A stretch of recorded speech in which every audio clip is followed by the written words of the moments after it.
go ahead and double check that your SDK path matches what you see here or similarly. Again, for Windows users, it will be a little different. But you do need to actually point to where the SDK is for Android Studio to be at its best. All right, so let's go ahead and see if we can get an application running for the first time and make sure our setup is exactly how it should be. So I went ahead and downloaded Delta Bartok and have the folder right here. I'm just going to go back, and I'm going to go to Open Project. I'm going to select that particular folder. This is where everything will be for your projects. You'll see kind of a Gradle folder and then the actual application name. You actually just want to select the folder to open a project. And now here you are, running one of the most powerful IDEs on the planet. So before we start actually running and testing this thing out, I want you to notice something. Down here is a little indicator. Sometimes if you open up a project, it's got to do some configuration in the beginning. So don't just jump ahead and start clicking things. Wait for any type of information down here to finish. Remember, it's doing a lot of work for you. Please let it. Now, before we even open a file of Java and actually start looking at code, let's configure Android Studio to be what a professional would really want it to be. I'm going to open up this little folder here. Again, right here is the projects kind of area. This is just a file structure for your project. But I want to just show you the normal look and feel of Android Studio. It's missing two key things. One, there's no line numbers, so we're going to turn those on. Two, this particular color scheme is very bright white. In order to reduce the type of fatigue that you would normally have with just white being in your face all the time, we're going to choose the Darkula theme, which is going to make Android Studio look a lot cooler as well. So that's here under Android Studio. I'm going to go to Preferences.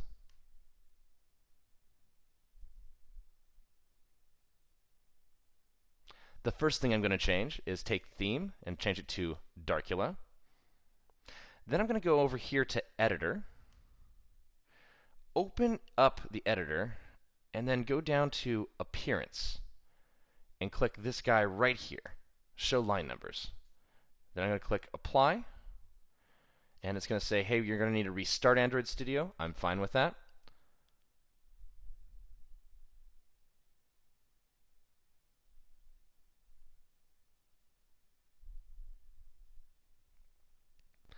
And now you're actually running a Android Studio IDE set up the way a professional would use it. So let me give you a small little tour. Here we have the code window. This is where you're going to be spending most of your time. Over here is your project window, which I kind of suggested before.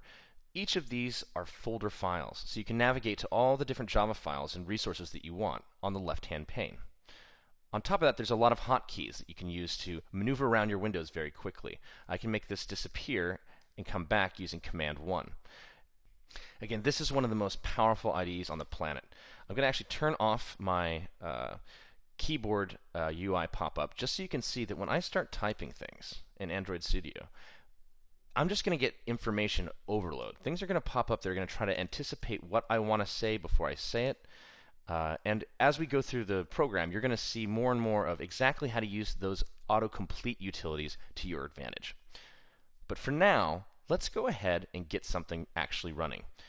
I'm going to go over here to this res folder, and that's usually where Android Studio will put anything that's a resource, so images or descriptions of how things look. In fact, I'm going to go into res and layout and double click this XML file right here so you can see this really awesome layout editor.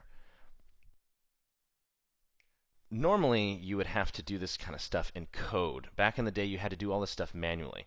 However, now you actually have the ability to click on things that you see and change their properties.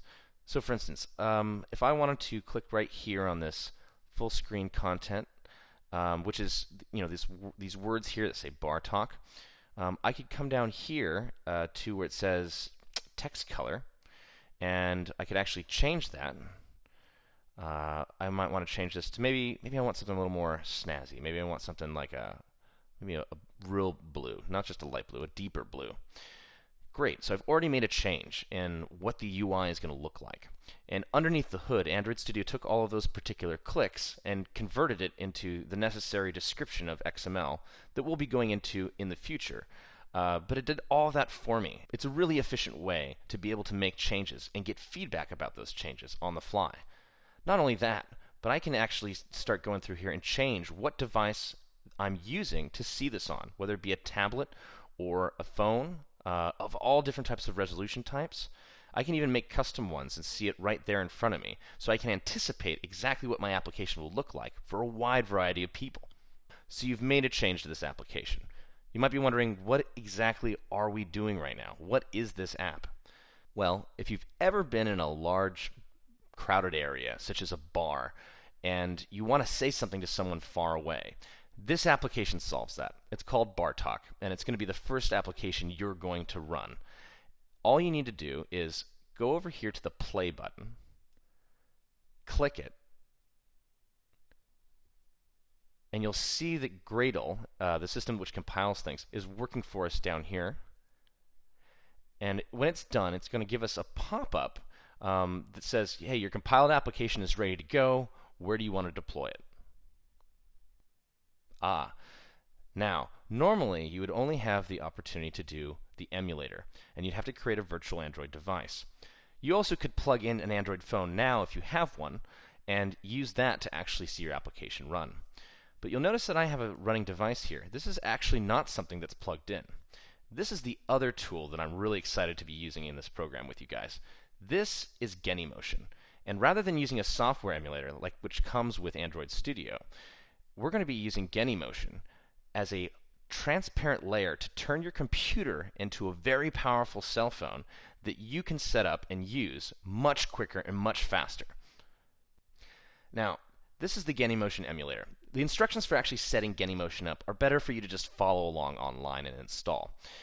I happen to have set up a custom phone for 4.3, not KitKat. I'm going one level behind. But I do want to show you one trick with this emulator in case you happen to be wanting your first experience to be with your own Android phone. If you go over into your settings for your phone, and you go down to About Phone, you'll see this thing here that says Build Number. Well, there's a little trick to turn you from being an Android user into an Android developer by touching that over and over again. And I'm clicking and clicking, 3 steps away, 2 steps away. When you do this one more time, you unlock a secret menu that if I now go back, I will see here in my menu, Developer Options. If you click on that, you want to click this box right here to enable USB debugging. That is going to enable your phone to now work as a developer phone and allow you to connect the power of Android Studio to a real device. For now, though, I'm going to leave this alone because I'm using Genymotion, and that's what I'm going to be using primarily to show you around. Rather than doing that normal hello world kind of thing, we're going to actually have our first proof that Android Studio is running be a useful app. An app that you can actually go out tonight and use in public. Let's try it. I'm going to click this particular device. I'm going to click OK. Now you're seeing all this stuff pop up, and we're going to go over what those tools mean. But right now, the debugging area has basically shown up. We didn't even have to select it. It's just coming up, giving us a log of how things are going. I'm going to go back over to Genymotion. If I were actually to have this on a device in a crowded area, I would just touch it. What do you want to say? I want to say, I made this. And now your environment is all set up, as well as having just made an application that you can go out and use right now.